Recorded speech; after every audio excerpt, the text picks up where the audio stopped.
수요 성경 공부 기독교 기초교리 오늘 네 번째로요. 성령론 두 번째 시간이 되겠습니다. 성령님이 누구신가에 이어서 성령님이 하시는 일에 대해서 살펴보겠어요. 네, 우리는 이제 기초교리를 이런 순서에 의해서 이제 나가고 있는데요. 오늘은 성령론 두 번째 시간이 되겠습니다. 네, 성령은 첫 번째, 성령은 누구신가? 우리 이제 지난 시간에 알아봤거든요. 이제 성령은 삼위일체 중 삼위일격이신 하나님이시다. 그래가지고, 성령님은요, 위격은 이제 다 달라요. 성부의 위격, 성자의 위격, 성령님의 위격, 삼위가 있는데, 이 휘포스타시스라는 얘기를 쓰고 이제 그렇지만 위격은 다르지만 본질은 동일하다. 호모우시우스 이런 단어를 쓴다고 그랬어요. 자, 오늘은 성령은 이제 두 번째 시간으로 성령님이 하시는 일이 있어요. 다양한 이제 사역 중에 뭐가 있냐면 이제 창조 사역이 있거든요. 성령님이 삼위 하나님이시기 때문에 천지 창조에 참여하셨죠. 그래서 창세기 1장 2절에 땅이 혼돈하고 공허하며 흑암이 깊음에 있고 하나님이시는 수면에 운행하시니라. 천지 창조해 놓으셨는데 천지 창조를 해놓으신 그 땅이 굉장히 혼돈하고 무질서하고 공허하고 아주 뭐 깊음, 흑암이 깊음에 있었어요. 빛을 창조하기 전이기 때문에 그럴지라도 하나님의 신, 성령 하나님은 이제 수면에 운행하셨다. 이제 이런 얘기를 하고 있고요. 시편 104편 30절에 보시면은 주의 영을 보내요. 여기 주의 영은 성령이시죠. 주의 영을 보내요. 저희를 창조하사 창조하셨어요. 지면을 새롭게 하시나이다. 그래서 성령님의 사역 중에 아주 크게 두 가지는 이제 창조 사역하고 여기 나온 게 성경 기록이거든요. 성경 기록을 또 어떻게 하셨는가? 여기를 보면은 이제 그 성경 기록은 디모데전서 3장 16절에 모든 성경은 하나님의 감동으로 된 것으로 교훈과 책망과 바르게 함과 의를 교육하기에 유익하니 성경은 하나님의 이제 이 감동, 감화, 조명, 그 영감 이게 이제 성령님이 하시는 일이거든요. 그래서 성경은 성부 하나님이 기록 안 하셨고 성자 예수님이 기록 안 하셨고 오직 성령 하나님이 이제 기록하셨다. 그래서 교훈과 책망과 바르게 함과 의로 교육에 유익하니 그래서 성경 기록할 때 계시를 주세요. 리버레이션이라고 해가지고 인간에게 이제 특별한 이제 계시와 영감을 주신다고 해요. 영감, 인스피레이션 해가지고 이 성경은 하나님의 영감으로 된 거잖아요. 영감을 주시고 계시를 주셔서 몰랐던 게 환히 비춰주면서 우리는 그 예를 사도 바울께서 삼층전에 올라가셔가지고 이 구약이 다 열린 거에 계시가 열려가지고요. 이 구약은 신약의 예수 그리스도의 십자가 사건이로구나. 이거를 복음을 깨닫게 된 거죠. 그러니까는 이제 그분이 신약 성경 13권을 이제 쓰신 게 이게 다 계시와 영감 그거를 보았고 이제 깨달았기 때문에 이제 이거를 쓸 수 있었던 거예요. 그래서 성경 기록은 이제 성령님이 하신 거다. 이제 이렇게 우리가 알면 되겠습니다. 네, 제4가 성령론 두 번째 성령님이 하시는 일이 뭐냐. 첫째는 죄인을 부르세요. 우리가 예수 우리의 의지로 믿은 게 아닙니다. 에베소 1장 18절에 보시면은 너희 마음을 밝히사 그의 부르심의 소망이 무엇이며 성도 안에서 그 기업의 영광의 풍성이 무엇이며 이 죄인을 부르세요. 우리의 마음의 눈을 밝혀주셔가지고 그냥 예수를 믿고 싶고 예수가 믿어져. 이 하나님이 부르지 않으면 절대 예수님을 못 믿습니다. 이렇게 부르셔서 뭐 하시냐. 두 번째 믿게 하세요. 고린도전서 12장 3절 또 성령으로 아니고는 누구든지 예수를 주시라 할 수 없느니라. 성령님이 우리를 부르셔야 돼요. 그리고 마음 눈을 밝히셔가지고 이게 믿어져지는 믿음을 주셔야 돼요. 예수님 아무나 못 믿습니다. 근데 예수 믿게 된 게 얼마나 특별한 점인지 모르겠어요. 요한복음 1장 12절에 그래서 영접하는 자, 그 이름을 믿는 자들에게는 하나님의 자녀가 되는 권세까지 주셨다. 이게 다 성령님이 이제 하시는 일이 되겠습니다. 네, 성령님이 하시는 일 가운데 세 번째는 이제 진리를 가르치세요. 진리가 뭐냐? 요한복음 16장 13절에 진리의 성령이 오시며 그가 너희를 모든 진리 가운데 인도하시리니. 예수님의 이제 고별 설교 가운데서 제자들이 너무너무 근심이 많기 때문에 예수님께서 안심을 시키시는 거예요. 내가 가면 너희들 고아와 같이 버려두지 않아. 내가 가면 다른 보혜사 성령을 너에게 보내줄 텐데 그가 너를 진리 가운데로 인도하신다는 거예요. 이제 성령님은 진리의 성령이다 이런 얘기죠. 진리 가운데로 인도하시리니 이제 진리는 예수님이시잖아요. 예수님이시고 말씀이시고 그러니까 어쨌건 간에 예수님이 부활승천하셔도 진리의 성령님, 다른 부에서 성령이 오셔서 너희들 인도하실 텐데 왜 근심을 해? 너희들이 할 거는 딱 한 가지밖에 없어. 그래서 진리의 말씀을 늘 묵상하려는 거예요. 그래서 시편 119편이 말씀장이거든요. 성경 가운데 딱 말씀장인데 성경에서요 가장 긴 절수예요. 176절까지 있습니다. 그냥 성경에는 뭐 부활장도 있고 뭐 믿음장도 있고 사랑장도 있고 은사장도 있고 뭐 이제 이게 다 있는데 이 말씀장이 가장 길어요. 이게 무슨 뜻일까요? 성경에서 말씀 대신 주님, 주님 대신 말씀에 너희들 올인해라 이런 뜻이죠. 그래서 시편 119편을 쭉 읽다 보면요 176절까지 있으면서 여기서 주의 말씀을 이제 다른 표현을 많이 썼어요. 왜냐하면 구구절절이 주의 말씀은 뭐 주의 말씀 이런 사람들이 똑같은 거를 굉장히 우리는 실증을 잘 내요. 그래서 그런 걸 아시는 이제 주님께서는 주의 증거 이런 얘기를 해요.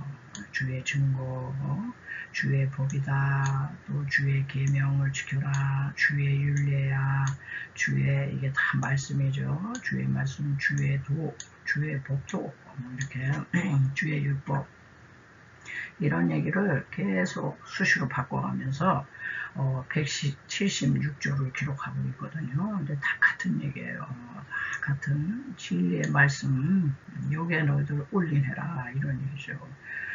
하나님 우리가 어떻게 만날 거예요? 하나님은 영이라 보이지 않으세요. 그런데 영이신 그 하나님께서 우리에게 말씀을 남겨놓으셨어요. 이 말씀이 곧 하나님의 생명이시고 하나님이시고 하나님의 영이에요. 네.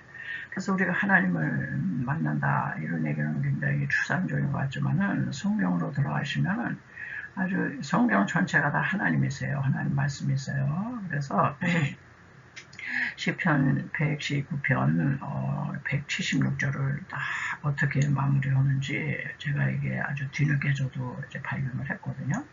맨 마지막에 뭐 주의 증거를 지켜라, 주의 법도에 순종해라, 주의 계명을 뭐 지켜라, 뭐 이렇게 하신 다음에 176절에 가서 이른 양같이 내가 유리하오니 우리 모든 인류가 다 이른 양 때리는 거예요.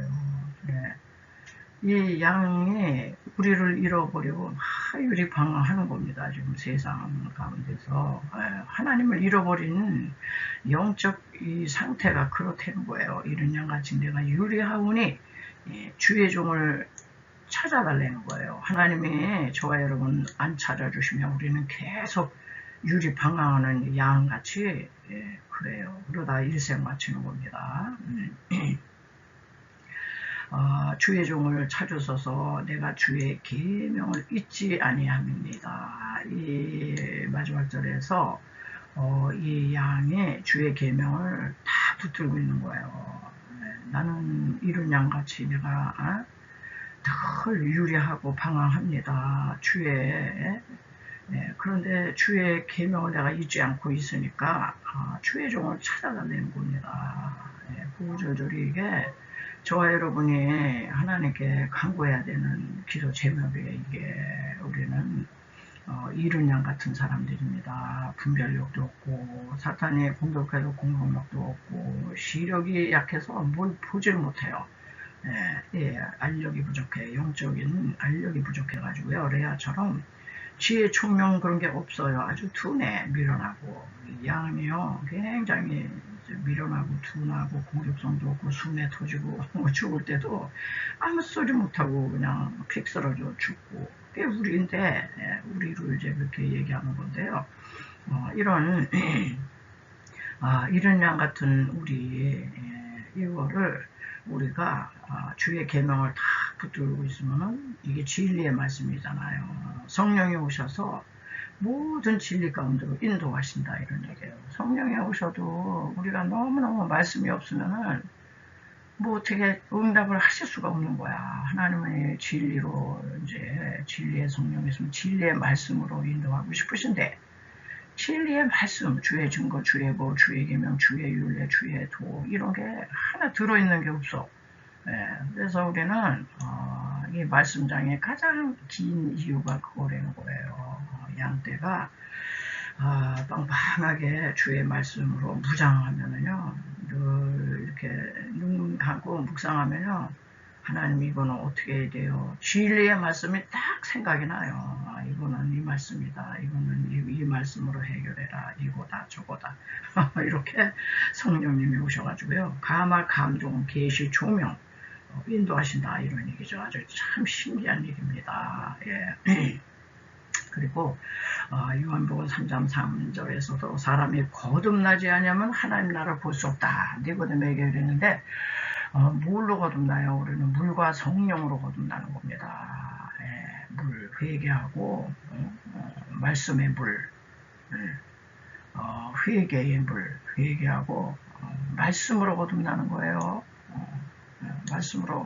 말씀을 빵빵히 먹고 있으면 성령님이 오셔서 우리를 거듭나게 하세요. 그러니까 말씀으로 우리가 인도를 받고 말씀의 지배를 받고 통제를 받고 말씀에 의해서 모든 삶을 풀어나갈 수 있는 그런 은혜를 성령님이 주시겠다 이런 얘기죠. 그래서 우리 이제 지금 성령님이 하시는 일이 참 많지만은 가장 중요한 것은 우리가 해야 할 일이 이거예요. 말씀장 10편 119편을 아주 읽고 또 읽고 묵상하고 이러면서 하나님의 이 말씀 성경 66권을 늘 우리는 이제 끼고 살아야 돼요. 그 정도 되면 성령님이 인도하시는 거죠. 말씀이 생각나게 하시고 말씀으로 조명하시고 이렇게 다 이분이 하시는 거예요. 우리는 무조건 성령 체험하고 성령 충만 받아야 되고 더 나아가서 사역을 해서 성령의 기름 부으심과 성령의 권능까지 우리는 이제 받아야 되는 거죠.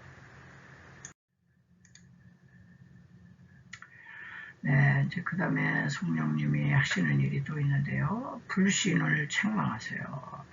요한복음 16장 8절에 그가 와서 죄에 대하여 의에 대하여 심판에 대하여 세상을 책망하시리라. 죄에 대하여라 하면 저희가 나를 믿지 아니하며 우리가 죄 중에 가장 큰 죄가 윤리와 도덕의 죄가 아니에요. 뭐 도덕죄라고 사기치고 돈떼 먹고 무슨 뭐 간음하고 이런 것도 죄지만은 이보다 하나님이 다루시는 죄는 영적인 죄인데요. 이 영적인 죄는 예수님을 안 믿는 죄. 이 불신을 책망하신다는 거예요. 그리고 그래서 자꾸 성령님의 문을 두드리는데도 자꾸 그냥 자꾸 거부하고 이러면 책망하시는 거예요. 자꾸 예수를 믿으라는데 예수를 안 믿어. 또 여섯 번째로 전도의 능력을 주시죠. 사도행전 1장 8절에 오직 성령이 너에게 마시면 너희가 권능을 받고 권능을 받아야 우리 전도합니다. 예루살렘과 온 유대와 사마리아와 땅끝까지 이르러 내 증인이 되리라 그랬어요. 제가 이제 젊은 집사 때 아주 이 말씀이 이제 딱 와 닿는데요. 이 권능이 뭔지를 모르겠더라고요. 권능이 뭔지 몰라가지고 우리 담임 목사님한테 목사님, 뭐 성령이 임하면 이 권능이 임한다는데 이 권능이 뭐예요? 권능을 어떻게 받지요? 그랬더니 목사님께서 어린 집사가 이걸 질문을 하니까, 왜냐면 그때 맨날 교회에서 전도하라고 그랬거든요. 그 전도하려면 제가 참 두려움이 많아가지고요. 전도지를 들고 가서 초인종을 누르면 이제 사람이 나오면 이제 전도지를 줘야 되는데, 그때만 해도 그래가지고 초인종을 눌러놓고는 사람이 나올까봐 겁이 나가지고 그냥 얼른 옆집으로 가는 거예요. 그냥 우체통에 전도지를 꽂아놓고 그런 식으로 하니 이게 무슨 전도가 되겠어요. 그래서 그런 전도를 한참 하다가 이제 우리 목사님한테 목사님, 제가 궁금한 게 있어요. 사도행전에 보면은 성령이 너에게 임하시면 너희가 권능을 받는다는데 제가 전도 좀 하고 싶은데 이 권능을 어떻게 해야지 받나요? 그랬더니 목사님께서 한참 좀 뭘 생각을 하시더니 저를 보고 권능은 좋은 건데 일단 나무가 자라야 된대요. 그러니까 제가 어린 집사니까 그냥 나무가 일단은 이제 커야 된다고 그냥 그 말만 이제 하시더라고요. 그래서 신앙이 더 자라야 된다는 얘기인가 이제 그러고 말았는데, 이게 권능을 받아야 예루살렘과 온 유대와 사마리아와 땅 끝까지 주민이 되거든요. 이 말씀이 맞는 거예요. 성령도 받지 않은 사람은 전도하러 나갈 용기가 없어서 못해요. 그리고 성령 받았어도 이 권능을 받지 않으면은 그냥 전도지 한당 이렇게 전달해주는 정도지, 전도의 이 파워, 이 능력이 안 나타나잖아요.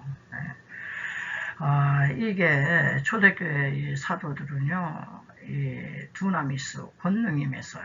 그래가지고 예루살렘, 온유대, 사마리아 땅 끝까지 막 뒤집어 놨잖아요. 오늘날도 교회의 전도가 전도지를 전해주는 전도, 그게 아니에요. 능력 전도를 해야 돼. 파워, 권능이 임해야 되겠더라고. 그래서 하나님 능력 전도하게 해주세요. 성령 전도 좀 하게 해주세요. 이게 아무 능력이 안 나타납니다. 이제 이러면서 이제 고민하면서 이제 기도하고 그랬는데요. 이게 다 이제 성령의 권능이 이제 임해야 되는 거죠. 전도하는 이제 용이시다, 이렇게 이제 아시면 되겠어요. 그 다음에 이제 성령님은 성도를 보호하세요. 에베소 4장 13절에 하나님의 성령을 근심하게 하지 말라. 그 안에서 너희가 구속의 날까지 인치심을 받았대요. 인치심, 도장인이에요. 도장을 딱 찍어서 우리를 심령 안에 딱 찍으셔가지고 너는 내 거야. 세상 끝날까지 우리 성도를 보호하시겠다는 거죠. 도장인이잖아요. 도장 찍을 땐 내 소유다, 이런 얘기죠. 그러니까 사람도 자기 소유에 대해서 얼마나 애지중지합니까? 우리 성령님께서 우리를 이렇게 보호해 주시겠다, 이제 그렇게 말씀하시고요. 여덟 번째로 성령님은 뭐니 해도 예수님을 증거하시는 이유예요. 성령 충만하다 하면서 예수님을 증거 안 한다? 그러면 그건 이상한 용을 받은 거죠. 요한복음 15장 26절에 내가 아버지께로서 너에게 보내실 보혜사, 곧 아버지께로서 나오시는 진리의 성령이 오실 때 그가 성령님이 나를 증거하실 것이요. 예수님을 증거한다는 거예요. 성령이 충만하면요, 예수님 얘기를 많이 하고 예수님을 증거합니다. 자, 그리고 성령님이 하시는 일 가운데 신령한 은사를 주세요. 은사는 따로 다룰 텐데요. 다음 시간에 이제 12가지 이제 은사를 주시거든요. 고린도전서 12장 7절에 보면은 각 사람에게 성령의 나타남, 이 성령의 나타남이 뭐예요? 은사로 나타나는 거죠. 성령의 나타남을 주심은 유익하게 하려 함이라. 유익을 위해서 위해서, 교회의 유익을 위해서, 개인의 유익을 위해서, 다른 사람들 공동체의 유익을 위해서 하나님께서는 이제 성령의 은사를 12가지나 준비해 놓고 이제 주시겠다는 이제 그런 얘기죠. 그리고 10번째는 인격적 변화를 주세요. 성령님이 임하셨는데 변화를 인격적으로 변화가 안 됐다. 그러면 이거는 뭐가 잘못된 거죠. 에스겔에서 36장 26절에 보시면은 또 새 영, 성령이죠. 새 영을 너희 속에 새 마음을 넣어주신대요. 새 마음을 너희에게 주되 너희 육신에서 굳은 마음을 제하고 부드러운 마음을 줄 것이며. 그래서 기본적으로 우리 믿는 사람들은 성령님이 내주하시기 때문에 얼굴을 보면 온유하고 이렇게 부드러운 선함이 이렇게 비쳐요. 그런데 불신자도 얼굴 보세요. 아주 그냥 싸납습니다. 악령이 들어가지고 성령님이 우리를 이제 얼굴도 변화시키고요, 우리 인격적으로 이제 변화를 시키십니다.